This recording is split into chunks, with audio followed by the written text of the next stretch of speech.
Hi friends, welcome to my channel. இன்றைக்கி நம்ம என்ன பார்க்க போகிறோம்னா, பஜ்ஜீஸோட ஏஜ் வந்து எப்படி கண்டுபிடிக்கிறதுன்னு பார்க்க போகிறோம். அதுக்கு பஜ்ஜீஸோட கண் இருக்குல்ல, அந்த கண் வந்து ஃபுல் பிளாக் கலரில் இருந்துச்சு அப்படின்னா அது வந்து பிறந்ததுலேருந்து ஒரு 2 மாதத்துக்குள்ளே இருக்கக்கூடிய பஜ்ஜி.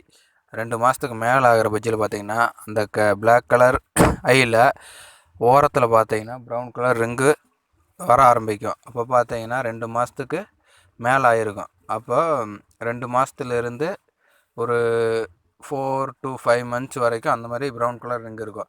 அது அடல்ட் ஸ்டேஜ் ஆகும்போது, அதாவது ஒரு 6 மந்த்தை தொடும்போது அந்த ப்ரௌன் கலரில் இருக்க ரிங்கு போயிட்டு ஒயிட் கலர் ரிங்கை ஆக ஆரம்பிக்கும். அப்படியே ஒயிட் கலராக மாறும் அந்த ரிங்கு. அப்போ அப்படி பார்த்தீங்கன்னா 6 மந்த்துக்கு மேலே இருக்கிற பஜ்ஜி. இதை வச்சு தான் பஜ்ஜீஸில் வந்து ஏஜ் கண்டுபிடிக்கணும். அடல்ட் ஸ்டேஜ் வந்துட்டாலே அதோட ஐயில் பார்த்தீங்கன்னா ஒயிட் கலர் ரிங்கு நல்லாவே பார்த்தாலே தெரியும். இது வரைக்கும் நம்ம சேனலை சப்ஸ்கிரைப் பண்ணாமல் இருந்தீங்கன்னா சப்ஸ்கிரைப் பண்ணிக்கோங்க. பக்கத்தில் இருக்க பெல் பட்டனையும் கிளிக் பண்ணிக்கோங்க. அப்போ தான் நாம் போடுற வீடியோ ஒன்றுக்கு ஒன்று உங்களுக்கு வரும்.